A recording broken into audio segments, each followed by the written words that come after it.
Hello students, अपनी previous 2 classes में हमने देखा results on composition of a function. Then in our last class we have seen the composition of real function and what is the difference between the two. In case of a real function, even if the range of the innermost function is not a subset of the domain of the outermost function in a composition, then also the composition of a real function defined, and we have seen that in that case the composition is defined on the intersection of the range of the d1 and domain of d2. कहने का मतलब है कि first function की या inner most function की जो range है उसका इंटरसेक्शन अगर हम आउटर मोस्ट फंक्शन के डोमेन से लें और उन दोनों का इंटरसेक्शन नॉन एम्प्टी आता है, यानी ज़रूरी नहीं है कि वो सबसेट हो एक दूसरे का, बट अगर intersection is non empty then also the real function is defined. आज हम उसी पर बेस्ड कुछ क्वेश्चन करेंगे, तो चलिए स्टार्ट करते हैं. सो हमारा आज का फर्स्ट क्वेश्चन है, if r to r, if f is a function from r to r and g is a function from r to r defined as fx is equals to x square plus 1 and gx is equals to sin x, then we need to find fog and goff. अगर आपको अपनी previous class याद हो तो हमने कहा था अगर एक फंक्शन f डिफाइन है d1 to r and g d2 to r, then composition is defined if intersection of range and domain is non-empty.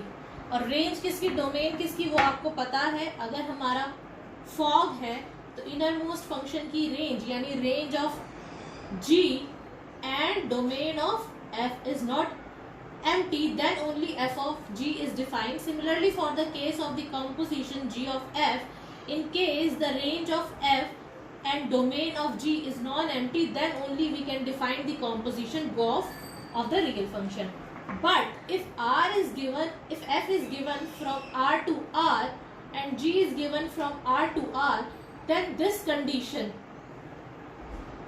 does not hold any purpose. Why? Because in that case, in case of fog, range of g is nothing but a subset of r and r is a domain of f, तो intersection जो है वो empty तो होगा नहीं. Similarly with the case of gof, तो यहाँ पे ये बात तो क्लियर है, अगर हमें f from r to r और g from r to r functions given है, रियल फंक्शंस गिवन है, then domain, then g of f और f of f, g of f और f ऑफ g एग्जिस्ट, यानी gof और fog exist तो करेंगे, ठीक है. वो इक्वल होंगे या नहीं that is a different matter, but existence तो होगा, ये तो यहाँ पे क्लियर है. तो चलिए अब देखते हैं कि फॉग क्या आएगा और गॉफ क्या आएगा. ऑल्दो g ऑफ f और f ऑफ g एग्जिस्ट तो करेंगे, still in these types of question what we need to do, we need to show the range and the domain. तो चलिए पहले रेंज निकाल लेते हैं दोनों फंक्शंस की क्या होंगी. डोमेन तो हमें पता है रियल सेट ही है दोनों का, लेकिन इन क्वेश्चंस में हमें रेंज फिर भी शो करनी पड़ती है कि रेंज होगी क्या. तो चलिए रेंज फाइंड आउट करते हैं. पहले सबसे पहले fx की रेंज देखते हैं. fx हमें गिवन है x square plus 1. Now we know that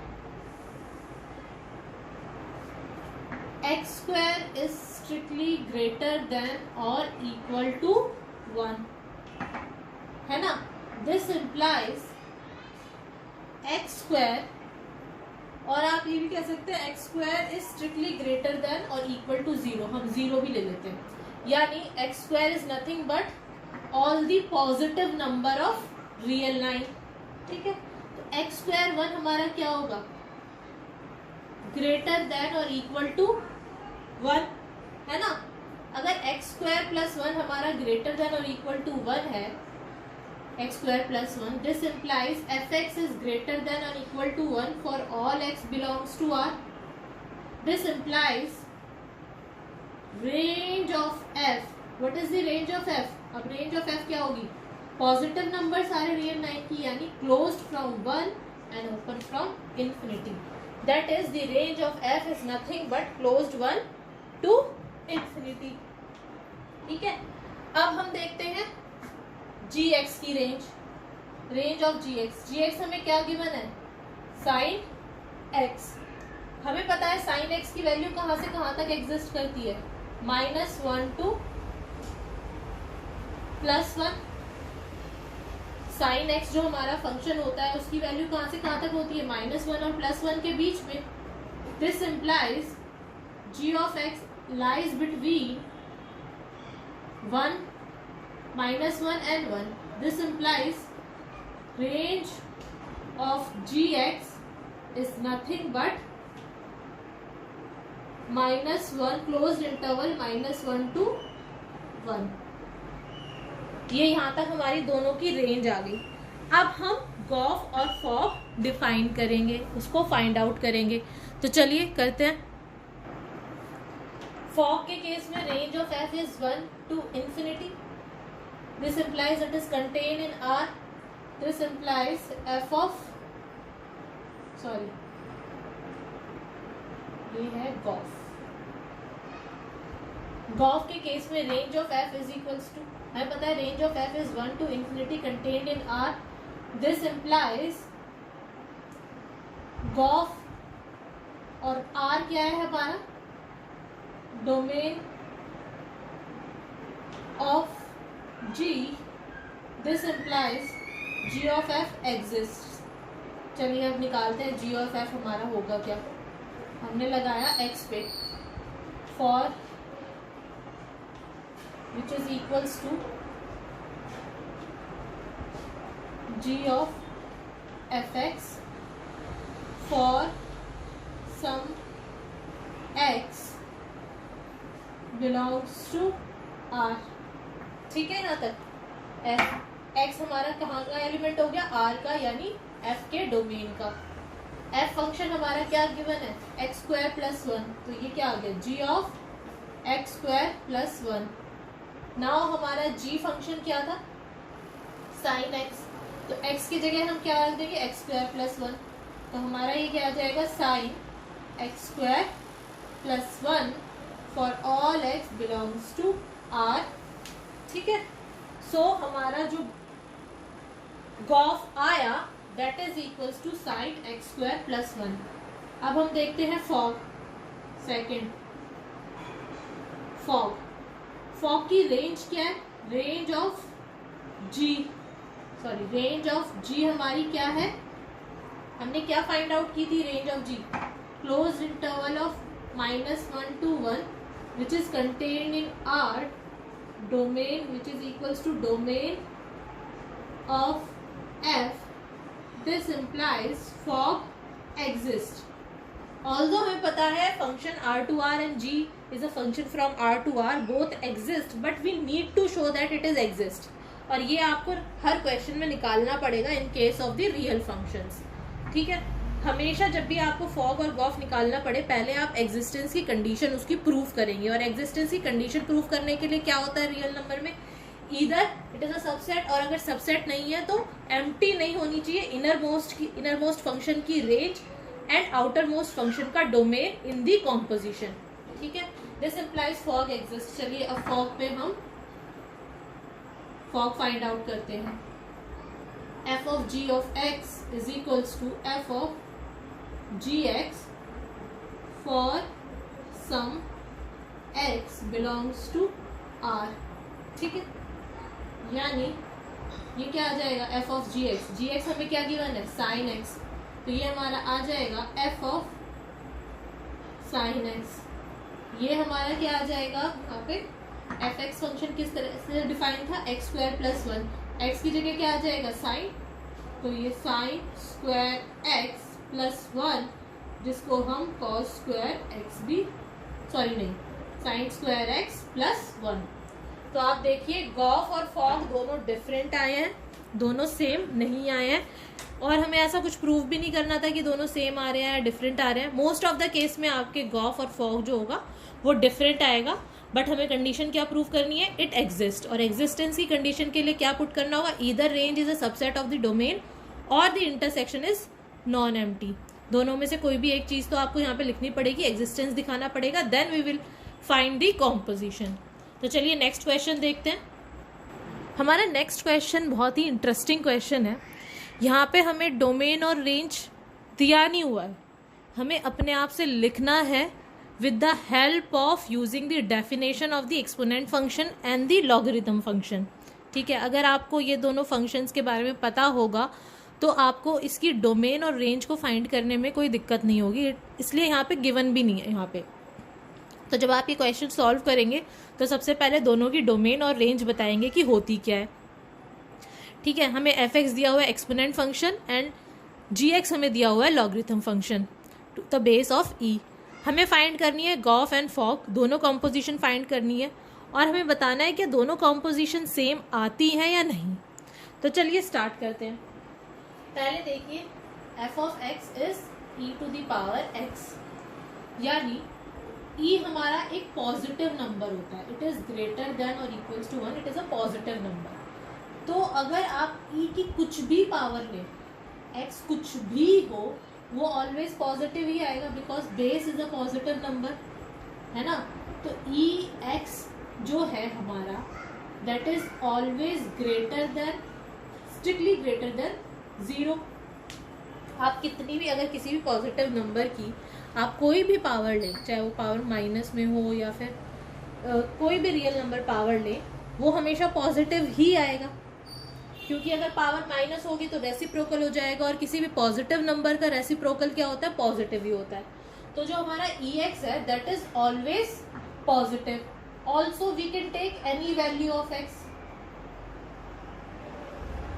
हम एक्स की कोई भी वैल्यू ले सकते हैं एक्सपोनेंट फंक्शन में, यानी इस फंक्शन में एक्स की कोई भी वैल्यू हो सकती है, यानी हमारा जो फंक्शन है उसकी डोमेन क्या होगी, रियल नंबर, क्योंकि एक्स कुछ भी हो सकता है। और जो हमारी रेंज आएगी वो रेंज क्या होगी, ऑलवेज पॉजिटिव होगी, तो हमारी रेंज क्या होगी, 0 टू इन्फिनिटी। यानी हमारा जो फंक्शन f है वो हमारा कहाँ से कहाँ तक डिफाइन है, r टू 0 टू इन्फिनिटी, क्योंकि x की कुछ भी पावर हो सकती है। अब बात करते हैं लॉगरिथम फंक्शन की। हमें बेस e दिया हुआ है, ठीक है, और gx हमारा डिफाइन है log e to the power E X. Log function basically होता क्या है, पहले इसको समझते हैं। देखिए लॉगरिथम की हमें ज़रूरत क्या होती है, जनरली जो बच्चे हैं वो लॉग से डरते हैं उसको सॉल्व करने से, but log is a very helpful function.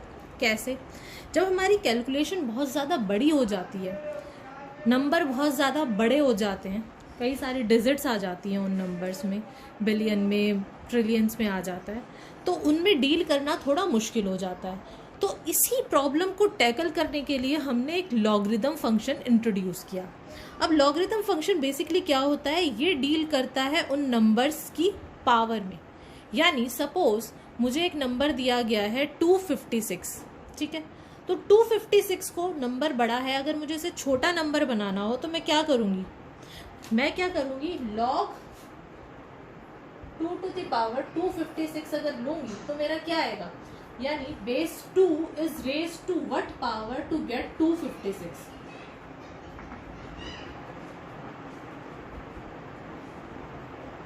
7, है ना।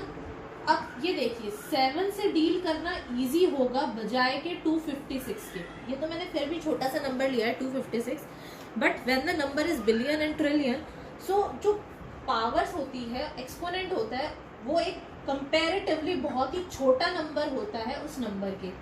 अब लॉग होता क्या है, सबसे पहले इसकी डेफिनेशन देख लेते हैं। General definition, log E X is equals to Y. कहने का मतलब है कि बेस जो हमारा गिवन है उसको हम किस पावर तक रेज करें कि हमारा आंसर एक्स आए, यानी लॉग ई को हमने वाई पावर तक रेज किया तो हमारा आंसर आया X, that is log. Similarly example देख लेते हैं, log 2 to the power log 2 8, base 2 है हमारा, नंबर क्या है 8, यानी बेस की मैं क्या पावर लूं कि मुझे आंसर 8 मिले, क्या पावर होगी वो 3, तो ये आ गया 3। तो log is nothing but the base raised to a power to get that number. ठीक है, अब यहाँ पे देखिए जो बेस हमारा होता है कि वो ऑलवेज पॉजिटिव होता है. अब यहाँ पे जो x की वैल्यू है नंबर, यहाँ पे जो हम नंबर ले रहे हैं x जो वैल्यू ले रहे हैं that should always be positive. ठीक है, क्यों हम पॉजिटिव लेते हैं? क्योंकि अगर हमारा नेगेटिव नंबर है से log 2 - 4 तो उस केस में हमारा log डिफाइन नहीं होगा, क्योंकि आप 2 की कोई भी पावर लोगे बेस हमारा पॉजिटिव होता है. ठीक है, बेस जरूरी नहीं है पॉजिटिव हो, लेकिन अगर आप बेस की कुछ भी पावर लेते हैं तो नंबर नेगेटिव आए ये हमेशा पॉसिबल नहीं है. कॉम्प्लेक्स भी आ सकता है उस केस में, तो यहाँ पे डिफाइन नहीं होता. तो ये जो अपने x की वैल्यू जो होती है यानी log जो फंक्शन है उसका जो डोमेन है that is always a positive number. Clear है? अगेन जो हमारा बेस है, जो हमारा ये नंबर होता है x that can never be zero. Negative तो हो ही नहीं सकता, नेगेटिव हम लेते नहीं है. जीरो भी नहीं हो सकता. क्यों नहीं हो सकता? क्योंकि आप कोई भी नंबर ले लें, कोई भी नंबर छोटे से छोटा, उसकी आप कोई भी पावर ले लो, पॉजिटिव नेगेटिव कुछ भी पावर ले लो, वो हमेशा क्या आएगी? वो हमेशा कुछ ना कुछ नंबर आएगा, जीरो कभी नहीं होगा. तो ये वैल्यू जो होगी, ये जो नंबर होगा ये कभी भी जीरो नहीं होगा. तो देखा जाए तो डोमेन जो होगी log of e to the power x ये क्या होगी? पॉजिटिव नंबर्स 0 to infinity होगी डोमेन log e की. और रेंज क्या होगी इसकी? हमारी जो रेंज होगी वो क्या आएगी? रेंज हमारी कुछ भी आ सकती है, नेगेटिव पॉजिटिव. कैसे? देखिए अगर मैं यहाँ पे बताती हूँ, रेंज हमारी पूरी r आ जाएगी, r नंबर लाइन. कैसे? एक एग्जांपल देखते हैं. log 2 to the power 1/8 ले लेते हैं नंबर. ठीक है, नंबर मैंने क्या लिया? 1/8. तो क्या पावर लूंगी मैं 2 की कि मुझे आंसर 1/8 मिले? -3. यानी जो मेरा y है, y की वैल्यू इफ फंक्शन जो है मेरा f of x और y जिसको हम जनरली बोलते हैं g of x, यहाँ पे g है ये फंक्शन. हमें log फंक्शन क्या दिया हुआ है? g of x. हमारा क्या है? सपोज log 2 1/8 है, तो इसकी वैल्यू जो होगी वो नेगेटिव भी हो सकती है, पॉजिटिव भी हो सकती है, जीरो भी हो सकती है. 1 कब आता है? अगर हम कोई भी पावर जीरो ले लें. यानी अगर यहाँ पे जीरो है तो आंसर क्या आएगा? दैट इज वाई log जो है, log 1 की वैल्यू जो होती है वो ऑलवेज क्या होती है? log 1 जो हमारा होता है वो ऑलवेज क्या होता है? जीरो. यानी बेस को मैं जीरो तक रेस करूंगी तो मैं ऑलवेज मुझे क्या मिलेगा? 1. That is Y log 1 is zero. ठीक है, क्लियर है? log थोड़ा बहुत समझ में आया? तो log जो हमारा डिफाइन था वो हमने gx को डिफाइन किया था. इट मीन्स जो हमारा gx है वो कहाँ से कहाँ तक डिफाइन हो गया? gx हमारा डिफाइन हुआ 0 to infinity to r. Clear है यहाँ तक? हमारा f जो है वो डिफाइन हुआ r to 0 to infinity and gx हमने डिफाइन किया 0 to infinity to r. तो चलिए पहले हम निकालते हैं फॉग. अगर हम फॉग निकालेंगे तो range of g which is r which is equal to domain of r domain of f है ना. रेंज जो है g की दैट इज डोमेन और f. तो this implies f of g exist. ये भी हो गया क्लियर, ये एग्जिस्ट करता है. अब हम फाइंड आउट करते हैं अगर एग्जिस्ट करता है तो वो क्या होगा. लेट f of हमने x लिया, let x belongs to 0 to infinity. हमारा फॉग जो होगा वो कहाँ से कहाँ तक डिफाइन होगा? हमारा फॉग डिफाइन होगा 0 to infinity to 0 to infinity, है ना. कैसे? g from 0 to r then r to infinity. तो हमारा ये जो फॉग होगा वो कहाँ से कहाँ तक डिफाइन होगा? 0 to infinity to 0 to infinity. तो हमने x एक नंबर लिया डोमेन का, इस कॉम्पोजिशन में क्या आएगा वो f of g of x which is equals to f of gx। हमने क्या डिफाइन किया था, log e x, ठीक है। एंड f हमारा क्या डिफाइन था, एक्सपोनेंट, यानी log, और log आपने देखा क्या आता है, वो नंबर जिसकी पावर तक हम रेज करते हैं, एक्सपोनेंट इज द पावर। तो ये दोनों इनवर्स फंक्शन होते हैं, तो ये हमारा बेसिकली क्या आ जाएगा, कैंसिल आउट हो जाएंगे। तो यहाँ पे हमारा आ जाएगा e to the power log e x। जब log का बेस और ये सेम होता है तो हमारा आंसर क्या आ जाता है, x इटसेल्फ। तो हमारा जो फॉग आया f of x is equals to x for all x belongs to 0 to infinity। यहाँ तक क्लियर है। चलिए अब गॉफ निकालते हैं। गॉफ के केस में रेंज ऑफ f क्या है, 0 to infinity, that is contained in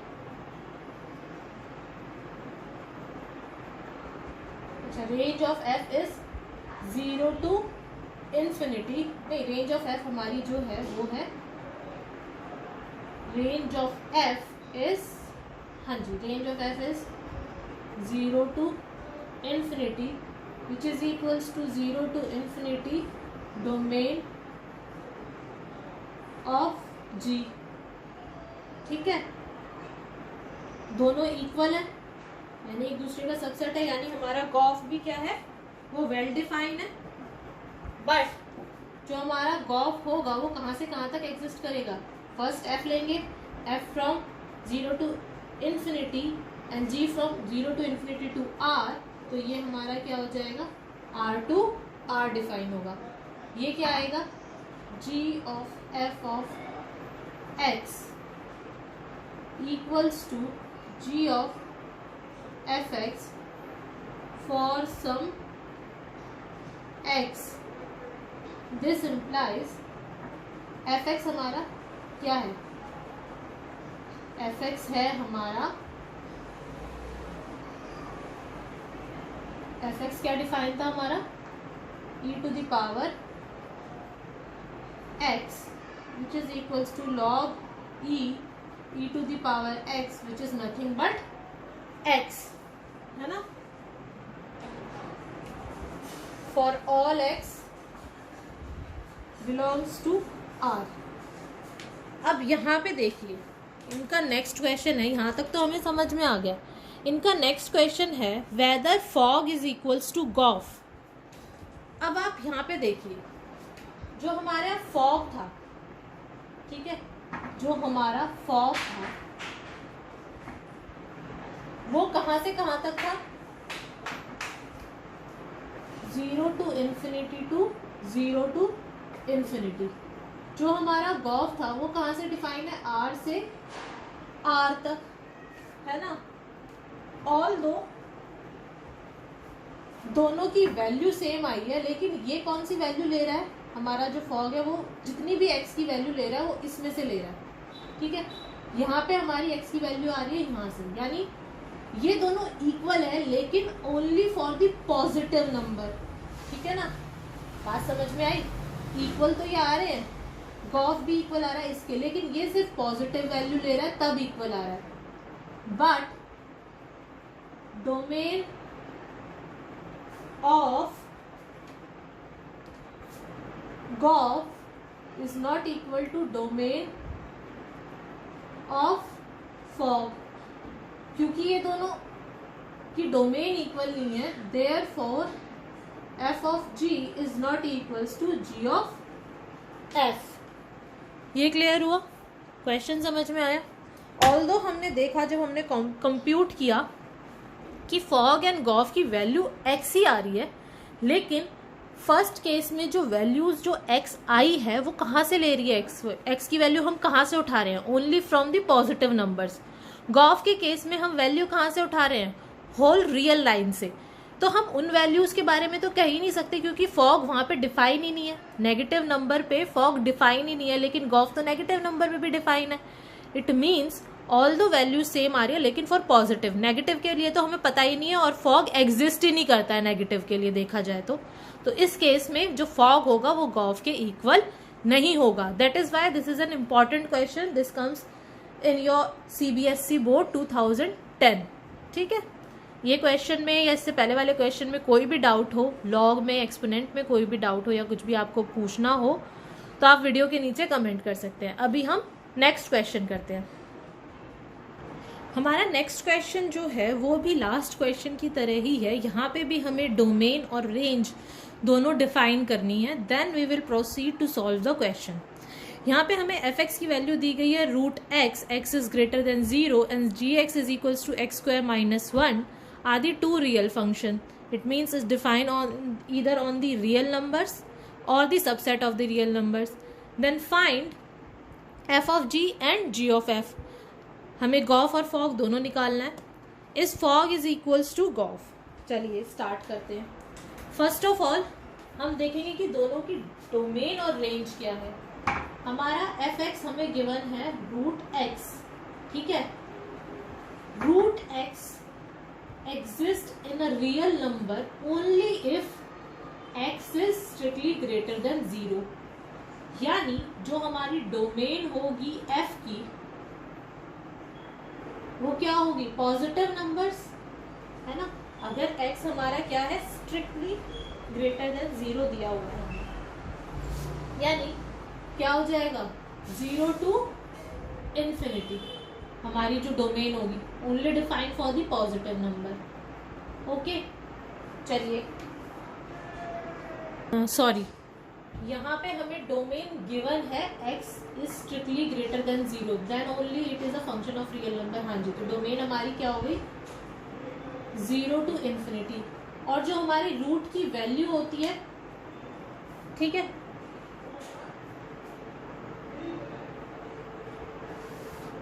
x is strictly greater than 0। हाँ जी, तो ओपन इंटरवल। रेंज क्या होगी हमारी, रेंज ऑफ f, रेंज क्या होगा √x। √x हम क्या लेंगे, पॉजिटिव नंबर्स ही लेंगे। क्यों पॉजिटिव नंबर्स क्यों लेंगे हम, क्योंकि अगर नेगेटिव नंबर लेंगे that will be a root of negative number is क्या हो जाएगा, complex number that does not comes under the real number, is not a part of a real number. तो हमारी जो रेंज होगी that is 0 to infinity, close 0 to infinity हो जाएगी। Domain हमारी ओपन 0 to infinity, रेंज हमारी f की होगी 0 to infinity। g of x is defined as x² - 1। ठीक है, x की वैल्यू के ऊपर कोई रिस्ट्रिक्शन नहीं दी हुई, तो हमारी डोमेन जो हो गई g की that is r, real number. ठीक है, और हमारी जो हो जाएगी क्या कहते हैं, रेंज ऑफ g। अब रेंज ऑफ g बताइए, यहाँ पे हमें फंक्शन क्या दिया हुआ है, gx x² - 1। Range of g हमें निकालनी पड़ेगी। हमें पता है x² is always greater than और equals to 0। This implies x² - 1 is always greater than or equals to -1।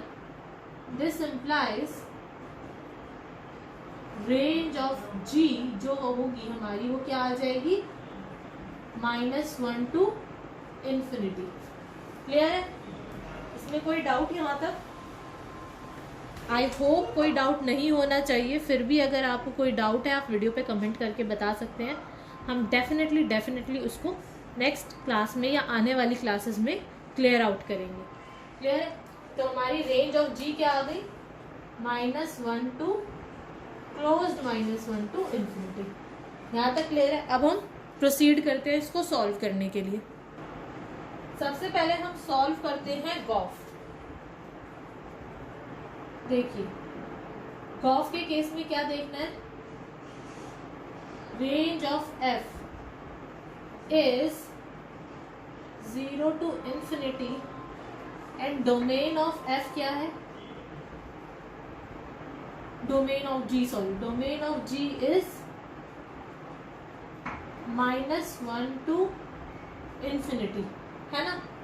तो ये कंटेन हो गई इसके अंदर स्ट्रिक्टली, क्योंकि ये 0 to infinity है, ये -1 to infinity है। This implies g of f exists and g of f is defined from, हमारी डोमेन क्या थी, 0 to infinity to -1 to infinity। यहाँ तक हमारा गॉफ डिफाइन होगा।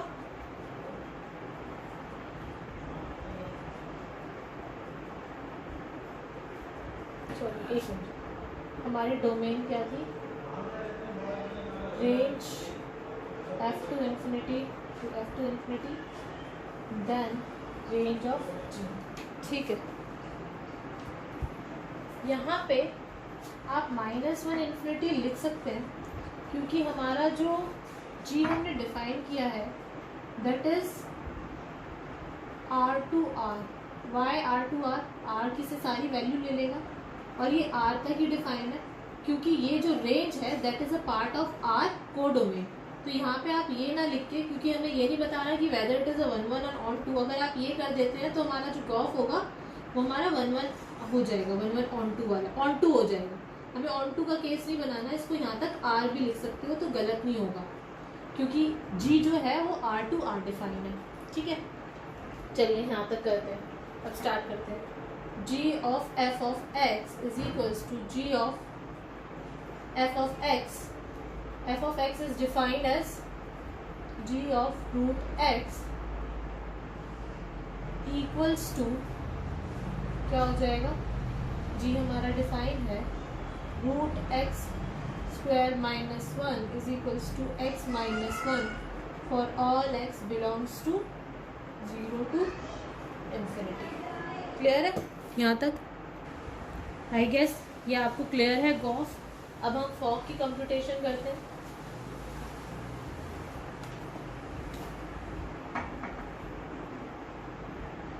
फॉग, तो देखते हैं range of g, range of g is -1 to infinity।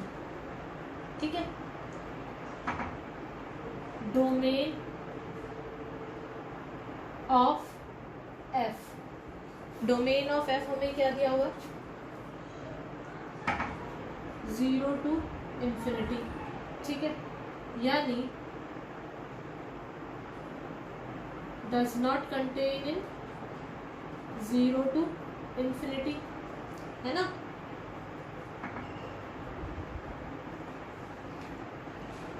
अब जब ये यहाँ पे मतलब इसके अंदर कंटेन नहीं करता, तो इस केस में हमने क्या कहा था, अगर ये इनके अंदर कंटेन भी नहीं करता तो उस केस में हमारा जो फॉग होगा वो कौन से एलिमेंट पे डिफाइन होगा, उन एलिमेंट्स पे जो दोनों की intersection, range of g and domain of f की इंटरसेक्शन में कॉमन होंगे।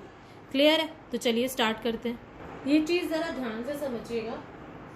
Domain of F of ji is equals to all those X, innermost की domain, all those x belongs to innermost G की domain of G, यहाँ पे आएगा all those x such that x belongs to domain of G. ठीक है,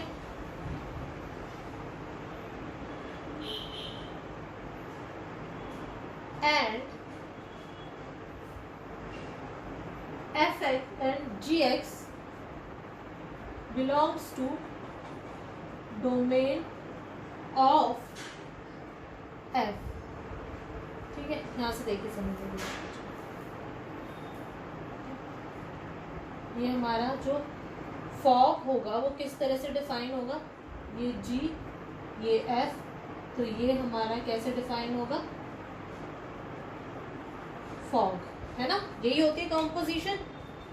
तो कौन से एलिमेंट्स लेंगे हम, वो एलिमेंट्स जी की डोमेन के जिसकी जो इमेज होगी, यानी जी ऑफ एक्स जो होगा वो एफ के डोमेन के अंदर होगा। ये एफ का डोमेन भी है और जी की रेंज भी है, यानी वो कॉमन एलिमेंट्स जो जी की रेंज में होंगे और एफ की डोमेन में। जी एक्स क्या हो जाएगा, range of g, all those g x which is in the domain of f, उन पे डिफाइन होगा। ठीक है, यहां से एक्स वैल्यू ले रहा है, G X is nothing but the element of the range of G, और वो रेंज ऑफ जी कौन से होंगे, जो एफ की डोमेन के अंदर आएंगे। ठीक है, क्योंकि ये वाली जो डोमेन है सपोज इस तरह से है, इस तरह से लो, इसके अंदर नहीं एग्जिस्ट करती, ये दोनों ओवरलैपिंग है। तो जी के जो जी एक्स जो यहाँ पे है उन एलिमेंट पे तो ये डिफाइन नहीं होगा, लेकिन जो डोमेन ऑफ एफ के अंदर, ये पूरी एफ की डोमेन है, इसके अंदर जो एलिमेंट होंगे जी एक्स वाले, वो उन पे डिफाइन होगा। इसीलिए ये लाइन आई है, fog, domain of fog is nothing but all those x belongs to domain of g, and g of x कौन से एलिमेंट है, जो डोमेन ऑफ एफ के अंदर होंगे। ये बात क्लियर है।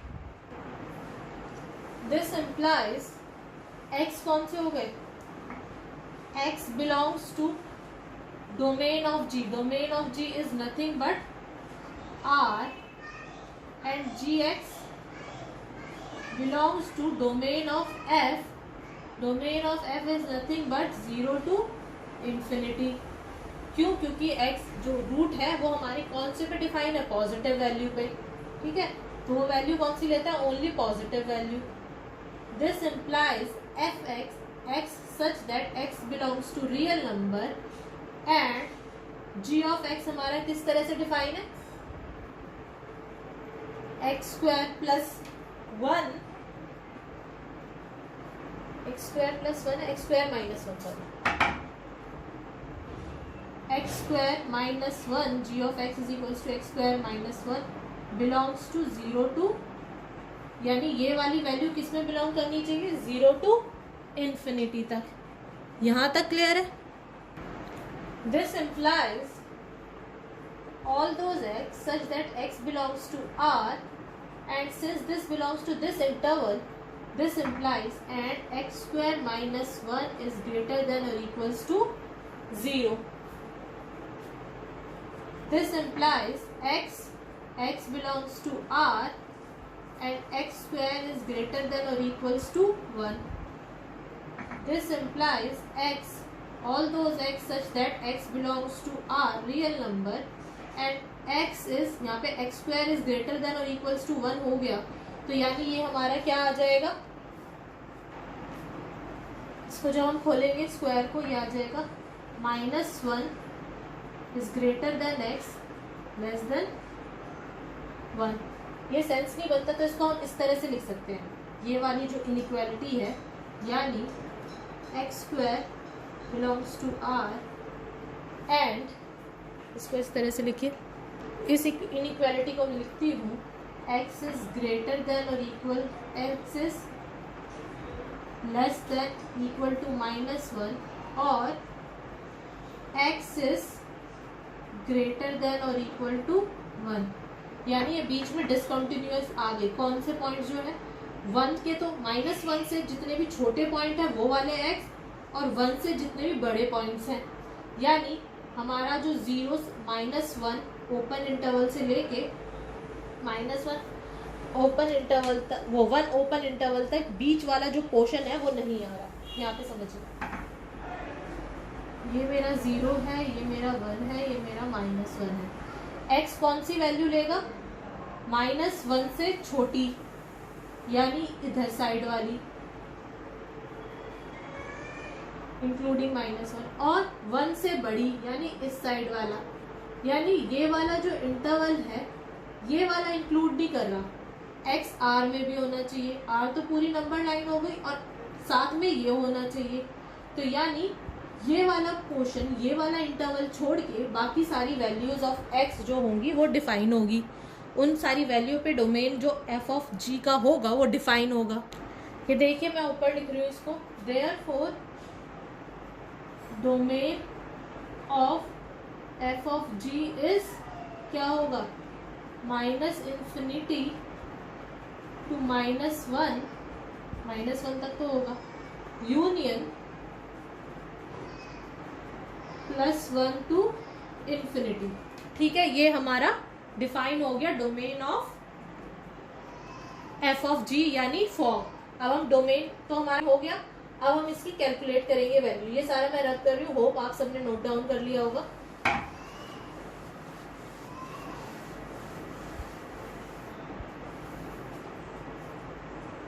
f of g of x is equals to f of gx equals to gx की वैल्यू क्या थी हमारी x² - 1 where x belongs to, for all x belongs to -infinity -1 union 1 to infinity। f की value क्या है, function f क्या दिया हुआ है हमें, अंडर रूट, तो x की जगह क्या आ जाएगा x² - 1, तो ये हमारा आ गया x² - 1। ये हमारी वैल्यू डिफाइन हो गई। देखिए वैल्यू भी डिफाइन हो गई, क्यों, क्योंकि स्क्वायरिंग जो होगी वो ऑलवेज ग्रेटर देन और इक्वल टू 1 होगी, तो रूट में ऑलवेज 0 ही आएगा, नेगेटिव नंबर आएगा नहीं, तो ये फंक्शन एग्जिस्ट कर गया इन वैल्यू के लिए।